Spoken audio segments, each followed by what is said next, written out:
Welcome to Dale's Dominion podcast, where we discuss Virginia real estate and beyond. Here's your host, Dale Shoop. Welcome to Dale's Dominion, Virginia real estate and beyond, where we dive deep into the world of real estate, title insurance, and if we have time, we might talk about money and motivation, cars and coffee, or maybe burgers and bourbon. I'm your host, Dale Shoop. My guest today is Aaron Yoder, a Shenandoah Valley native and founder of AM Yoder Company. Aaron's journey in construction began at just 14 years old, and through years of hands-on experience and leadership, he's built a company that serves clients as far away as West Africa and Iraq. Alongside his business ventures, he's deeply committed to giving back, whether it's through Habitat for Humanity or Mennonite Disaster Service. Aaron's impact reaches far beyond the projects he builds. Welcome, Aaron, to the show. Thanks, Dale. Appreciate it. So you got started at 14 mixing mud for a brick mason. Tell us a little bit about that and how it shaped your approach. Yeah, those are some really fond memories of getting started. At the time, I wasn't too crazy about it, but I'm the oldest of the four kids in my household, oldest of four siblings. And I think looking back at about age 14, my dad realized that I needed something to do. Yeah. We grew up on a farm, and I was used to having lots to do and just being outside all the time.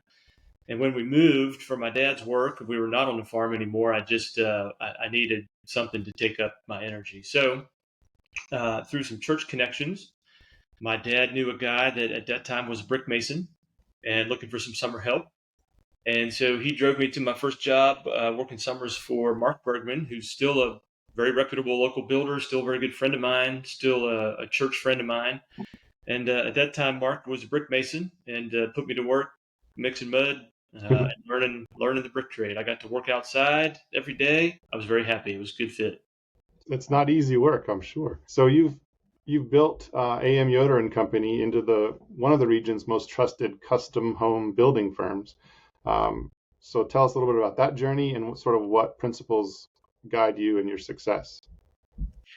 Yeah, well, it has been a long journey for sure. It's hard to believe we've been in business building houses almost 18 years already. And before that, I was a framing contractor. I had a little framing company that just did only the framing portion of new construction. We did some commercial, but mostly residential. It really goes back, what we've built today in the building company, really, Dale, goes back still in a lot of ways to those early days working on the brick crew. I had the real privilege of working around some of the all-time greats back then. Mark was an amazing mentor, taught me a lot. His father-in-law, Harold Eby, is one of the Harrisonburg local kind of patriarchs of the building industry. Yeah. I had the privilege of working alongside him when he was later in his career and learning a lot from him. Bernard Martin, who now has passed away, is a developer and builder in the area and taught me a lot. I was privileged to work alongside those guys and learn from them directly and apply a lot of those lessons about integrity and quality and how important it is to do what you say you're going to do and be in the community and be working with the community. A lot of what we built today goes back to the privilege I had of working around some of those guys in my youth. The company thrives today, I think, because we do, for a small company, we talk a lot about core values. Okay. We have core values and we know what they are, and we review them a couple times a year as a team, and the team had some buy-in and some ownership in creating the core values. They are excellence, honesty, integrity, trust, stewardship, and service. And each of those core values has kind of a narrative description of what exactly that stuff means to us.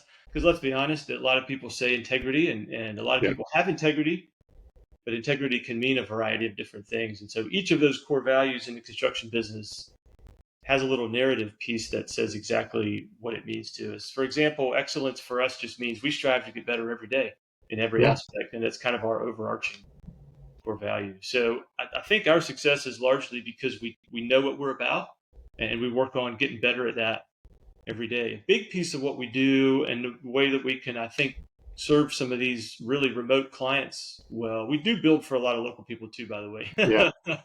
It's not just people in different time zones. But I think the way we do that really well is through transparency. We just really practice kind of a radical form of transparency in our construction, from decisions that the clients have ownership in making to construction timelines and being candid and open and forthright about delays. And then the money side of it, we're very, very transparent when it comes to the financials. So I think transparency has really helped us build a reputation as somebody that can serve the type of clients we serve, and knowing our core values and exactly what we're about and why, I think is a big part of what we've been able to build. Financial transparency is something that's, I think it's critical to having a good reputation, and maybe not always easy to find in this industry. So yeah, that's impressive. And it's got to be a cool feeling to drive around and say, we built that house and we built that house. It's really neat. Our company has grown over the years to serve 7 different permitting jurisdictions. And that was not part of my vision when I started the company, but it's something we've grown into and embraced. So we do projects from Bryce Resort in Shenandoah County, Page County, Rockingham, Harrisonburg, Stanton, Augusta, and parts of Rockbridge and Lexington. So we have this kind of broad reach. And it's been a ton of fun as I go through my career to see a couple of the homes that we built for clients years ago. Yeah. Now, as those clients go through different phases of life, come on the market and be sold again. Twice in the last 2 years, the buyers of homes that we built years ago have called us and said, hey, we're buying a house that you built. We have a couple questions about it. We maybe want to do a couple projects. We just love the house that you built, and we're just so happy to buy it. That's a real kind of full circle experience for me that I didn't really anticipate, but it's beginning to happen because we've been in the industry a while now. And so to be able to serve kind of the second generation clients in homes that we built is really a cool thing. You know, new construction is not really a very high percentage repeat customer business. We might have the opportunity to go back and build an addition or finish out a basement. But generally speaking, once we've built a home for someone, that's kind of the one big project we do.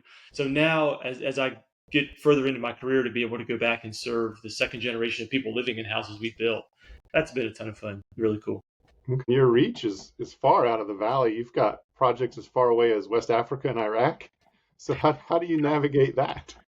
Well, so just to be clear, we don't have projects that far away, but we seem to be able to serve clients that are that far away. So our projects are all located in Shenandoah Valley, in those areas I mentioned. But over the years, we seem to have developed the capacity, the capability to really work well with clients who are not here while we're building for them.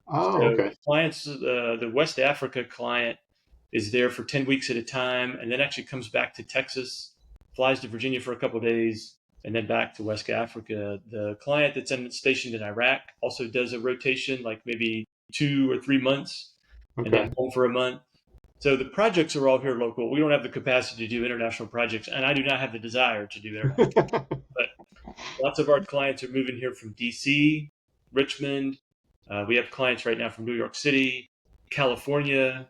And so we've been able to develop some tools and some strategies and some systems that allow us to be a good partner, not the only partner for sure, but a good partner for clients moving to the Valley, but not currently living here while we build for them. Okay, that makes sense. And all the different organizations you're involved in, Habitat for Humanity, Mennonite Disaster Service. So what drives this commitment to giving back, and how has that sort of shaped your company and your role? Yeah, that's a great question. And it is really, again, connected to our core values. One of our core values is stewardship and service. So stewardship and service, our core values go hand in hand. Stewardship to us means from our abundance, we'll reach out and help others, very simply put. And service means that we will lift up our community through the work that we're called to do here.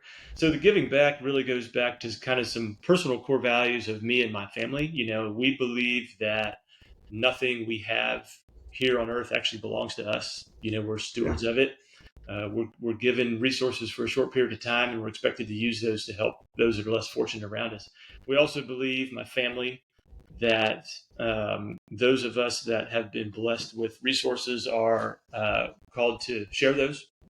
And so those kind of core beliefs of my family and the company help us look for ways and opportunities to serve our community. And, we are fortunate that a lot of our construction projects are super fun, very custom, mostly, honestly, kind of high-end dream houses for people with tons of resources. And those are extremely fun projects, very, very creative, super collaborative.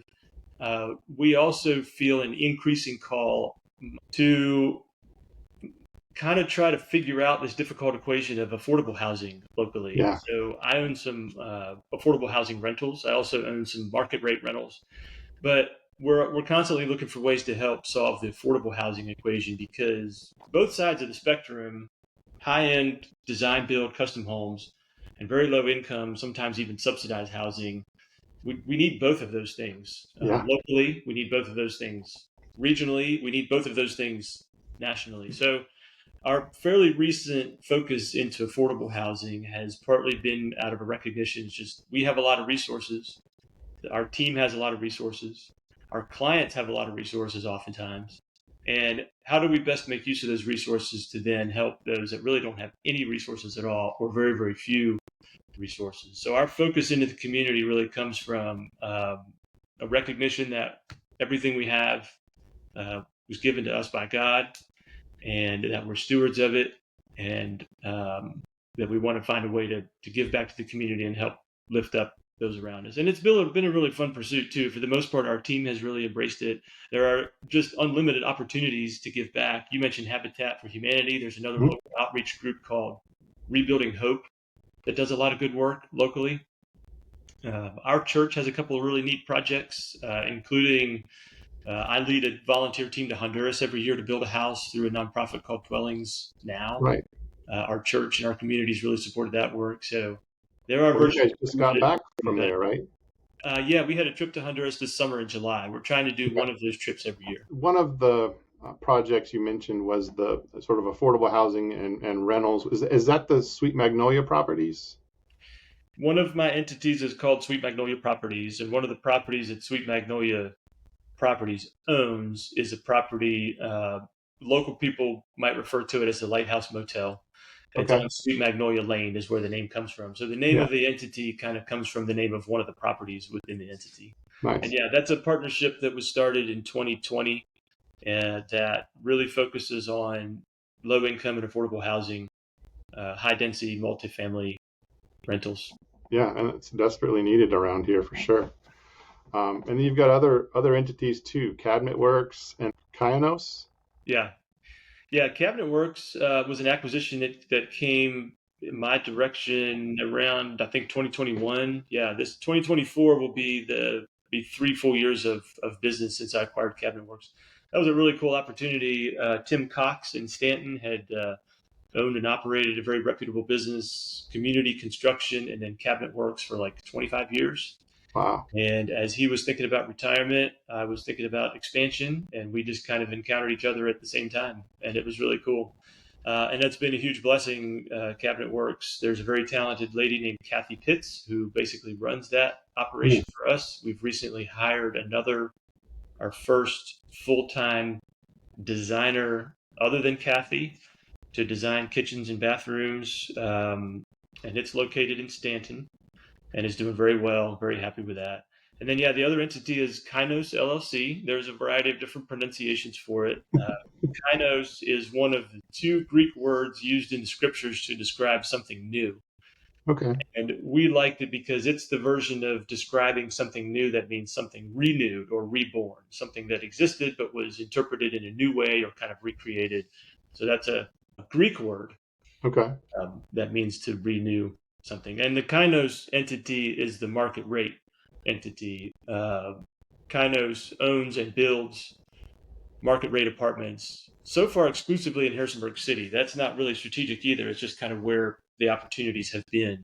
Sure. So those apartments are in Harrisonburg City. Okay. Well, that's a lot to juggle. How do you balance all of those businesses? Yeah, it's a lot, but people do ask me sometimes, how do I get it all done? And the easy, truthful answer to that is I don't get it all done. I'm super fortunate to have really smart, really good, hardworking people around me in all of that stuff. Yeah. Kainos, the rental property company, has a couple of really good managers and partners, service people that help me out. The Sweet Magnolia entity is a partnership with my partner Chris, and our entity is structured to primarily compensate him for the management of it. I'm in very much a supporting role there, so I don't have a whole lot of billable hours in that entity in any given week. Cabinet Works is based on a great team, a small Mhm. team, but a really, really great team. And the construction company too, right now, just has a really, really rock star team. A combination of folks that have been into industry like longer than I've been alive. Wow. Two of my main guys are getting ready to think about retirement, which is a little intimidating, but Yeah. it's also really, really cool that I've got that kind of accumulated wisdom on my team. Wow. And then I've built that team in with some younger guys too, with a lot of energy, tons of passion for the building industry. So the truthful answer is it's a lot, but I don't do it all myself. I rely on some really, really good people helping me out. I think that's a wise move. Yeah. Yeah.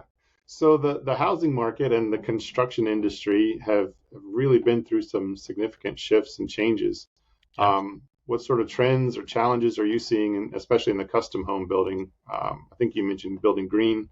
So how do you incorporate that and adapt to that changing environment? Man, it's really funny. What I do is just such a little tiny snapshot of what the building industry is. So I build single family homes, scattered site on customers' land. I almost never build the same floor plan twice. Like Hmm. we reinvent the wheel every time we start a project. Unfortunately, that is just the way it is. And it's exciting and it's challenging and it's fun.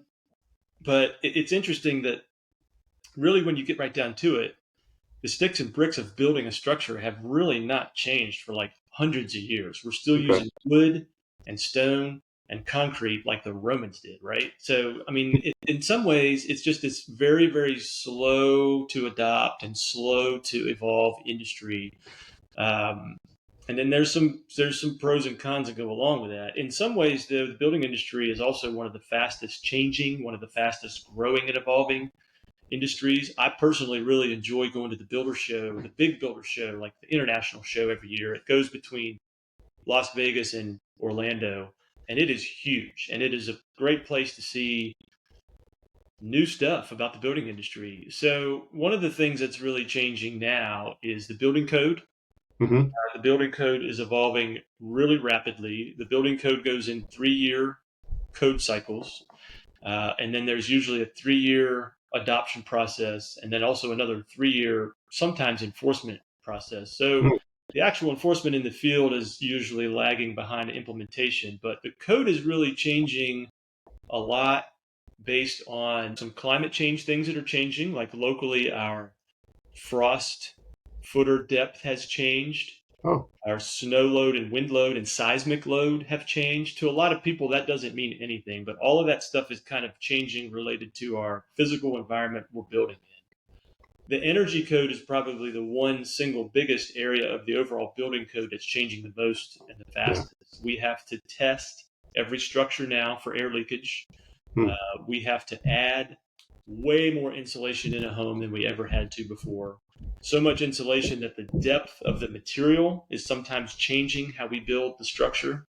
Oh, wow. So those are a couple of physical things that are changing about construction.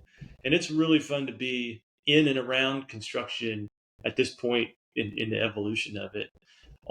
There's some other aspects that are changing too. One thing that I notice is just in my career, I've noticed a real change in customer expectations. And what I mean by that is when people can go home after work and turn on HGTV and watch houses being built every day, it creates some expectations when you see it on TV that like everything's free and everything's perfect and everything's fast.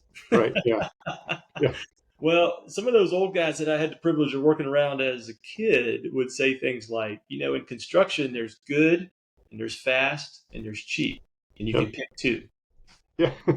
Now I feel like clients expect to have all three of those things. It Sure. should be the cover of Southern Living magazine, beautiful. It should be very, very inexpensive and affordable, and it should be really fast and done on time without any delays. Yeah. So I feel like expectations have changed, and I hear that also throughout the industry, other contractors of all different sizes saying the same thing. So we work really hard at managing those expectations with clients from the very, very first time we talk to them. We talk Yeah. about budget, we talk about schedule, we talk about quality early and often, almost every time we meet with anybody. So those are a couple of things that I think are changing and are very exciting. Yeah. Yeah. So I think from your website, I remember you've kind of been recognized as a leader in the building industry, and you give seminars and teach best practices. So, what advice would you share, or do you usually share with emerging builders or entrepreneurs that you wish you had gotten when you were younger? Yeah, there's a couple of things that I tell everybody that asks. Everybody that Mhm. asks, I tell them, and it's another part of my career stage right now that's really fun for me. I'm certainly not the most experienced contractor anywhere, but having almost 18 years, really over 20 years now, going back to when I started framing houses, there are some younger folks that are coming to me with some questions and some advice, and I really enjoy that transition into the beginning of a mentoring phase of Yeah. my career. So, a couple of things I tell everybody is don't rush it. You know, when you're in your 20s and you want to set the world on fire, it just seems like you don't have any time, and everything's got to happen right now, this minute, and that just isn't true. You know, there's time, and construction is a really unique animal in a lot of ways, especially custom building, where again, no two building lots are the same, no two houses are the same. You can get in trouble really quickly if you're not careful with your estimating, careful with your site planning, thoughtful about material selections. So don't rush it. Um, Connected to that, another piece of advice is find a mentor. I Mm. still am very blessed and fortunate today by some very close friends in the industry that I can call on anytime, day or night, with questions Okay. or for a venting session or just to try to get some help. So don't rush it. Find a mentor. Think about a peer group. The National Association of Home Builders has an awesome peer group called the 20 Club just for contractors. There's a lot of great information on their webpage. Maybe I can send that out to your audience, Dale. But Sure. a peer group will of companies that are trying to do the same thing you're doing and struggling with the same kind of problems and shooting for the same kind of goals. It can take 20 years of hard knocks experience and boil it down to you can make a quantum leap by getting in a room a couple times a year with some of your peers trying to do that and working together on some of these problems. So the 20 Club through NEHB is an amazing experience. I was in a 20 Club of other contractors for almost 14 years, and Mm. it was just awesome. So the other thing that I share with people, this is a real granular, specific little piece of advice, but I started my building company and my family at the same time. I was having Oh, kids at the same time I launched out on my own. And I've shared this advice with a couple of younger guys that are kind of thinking about the same thing. Like, again, it kind of goes back to don't rush it. You don't have to do all that at the same time. So if I were giving advice to my younger self, yeah. which is not really your question, but it's the way I'll interpret it, I would tell the younger me, man, just pick one. Like, start your family and have a great job, dependability, predictability in your job, and focus on those kids, get them through school, and you're going to have time. When you're 20, 50 seems like retirement age, right? Yeah. But now that I'm pushing 50, I promise you, there's time. And lots of entrepreneurs don't start their actual real gig, their entrepreneurial thing, until in their 40s, in their Yeah. 50s. Or, man, if you're laser focused on business and that's what gets you out of bed in the morning, do that and get a foundation under you, get established, get secure, and then start your family. But for me, it was a real challenge. And I've shared that with some people who have asked very candidly. Starting my business and starting my family at the same time was a real kind of bottleneck, and we made it. Yeah. Thank God for my wife, who's stood beside me every step of the way and still does. My kids seem to be pretty close to normal, but it was a heavy, heavy lift for about 10 years Yeah. starting the family together. So I just encourage people thinking about it at that stage of life, particularly. Don't Sure. rush it. Pick one. There'll be time. Yeah. That's solid advice. Thanks. Um, I'm picking up a theme of collaboration too in a lot of your your work. So tell us a little more about the role collaboration plays in the projects you do, and then also the folks you support. Cool. I love this collaboration question because I talk about it all the time. My team probably gets tired of hearing me talk about collaboration. I heard this quote from Brandon Turner, and I don't think it's original thought from Brandon Turner. I think he heard it from somebody else, but I'm a huge Brandon Turner fan. I love everything he does. Okay. Bigger Pockets for years and years taught me a lot about investing. And now through his Better Life Tribe that he does, is probably one of my favorite podcasts. So Brandon Turner said something like, by yourself, you can go faster, but with others, you can go farther. And it kind of turned on its head some of the conventional wisdom I had heard about partnerships and collaboration over the years. I had one guy years ago tell me, don't ever do partnerships. Don't ever think about it. Don't ever even consider it. Like in his PowerPoint, it was literally one page. Partnerships, don't ever do them. Turn the page. Oh, wow. And so that was kind of the mindset I was operating under. But then I heard this thing about by yourself, you can go faster, but with others, you can go farther. And it really started to resonate with me just because of my commitment to kind of be in the community, helping out, using what I've been given to impact as much of our community as we possibly can. So collaboration is absolutely huge. And what it really boils down to is communication. And I preach communication in all of our teams, and I try to practice it best I can too. But communication and accountability is really how you can bring in different and complementary skill sets into a team. And as long as the personalities are compatible, the collaboration between those different but compatible skill sets. For example, I'll give you just a quick example from my construction team. One of my guys that's approaching retirement, obviously he is a lifer in construction, very traditional construction skill set, knows how to build anything you can imagine or draw, knows how to solve any problem you can throw at him. Wow. He never checked an email before he came to work for me. Like technology, really, like that's not how you build a house, right? Well, a project manager comes in 4 years ago. He doesn't have quite as much construction experience, but he comes to me from a project management background where his prior employer sent him all over the country with very, very few resources. And he had to go into a very brand new environment, figure out permitting, build a subcontractor team, build and keep a schedule, build and keep a budget.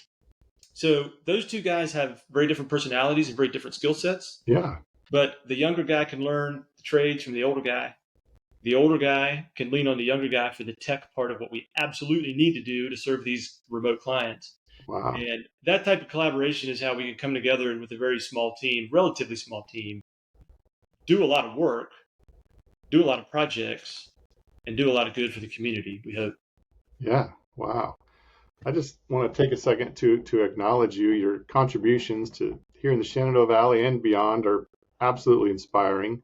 From your hands-on beginning in construction to leading multiple successful ventures, you've really shown that hard work and vision, collaboration, and giving back can really transform communities. So thank you for your continued dedication to our community and the building industry as well. Yeah, you bet. It's a real honor to be with you, and it's just an honor to have this role in our community too. We love Harrisonburg. My wife and I are both from here, raised our kids here. It's an honor to be in this position to be able to give back. We're not perfect. Our company's not perfect, but we strive every day just to be a source of light and life in the communities that we serve, and it's an honor to be in this position. Okay, well, thanks. I also I always like to end with a couple of local favorites kind of questions. So is there your favorite place in town to maybe grab a burger or unwind or have a drink? Just your favorite, local spot? Yeah, definitely. So like I said, we love Harrisonburg. We talked about moving away when we were in college, my wife and I, but I'm so glad we didn't. We never did. We travel a lot, but we love coming back to the Valley. It's going to always be home for us. And Harrisonburg, since we were kids, it's so different, and so great. I remember as a kid when a lot of downtown was just kind of vacant, boarded up. Yeah. You just didn't go down there. And now there's just so much energy, so much good food, so much live music. It's a really, really cool place to live. So yeah, I spend a lot of time at Pale Fire. I think Pale Fire's got the best brew in town. And it just seems like a great just meeting place. Almost every time I go there, there's somebody else I know and do a lot of business there. Had a lot of brainstorming sessions there, and love going there. I think they've got the best beer. I think that Chop House has the best cocktails. So Okay. something a little bit more refined. Yeah. Uh, I think Chop House is still doing a great job, having a lot of fun with cocktails and great menu, great atmosphere all the way around. And then I just think hands down the best burger in town is Cuban Burger. Okay. Yeah. I go there way too often. I go there way too often, but my wife and I actually traveled in Cuba very briefly in college as part of our travel abroad program when we were in college. So going into Cuban Burger kind of harkens back to some fun travels from when we were kids in school Nice. too. So love it. Think they're doing a great job. Love their food. Love the atmosphere there. Awesome. Yeah. All three excellent spots. So yeah, thanks for sharing those. You bet. And thanks for your time today. This has been good. I've learned a lot about you and your business, and hopefully other folks have picked up some good tips and learned a little more about you too. So thanks you so much for your time. You bet, Dale. Honor to be with you, man. Thanks for the invitation.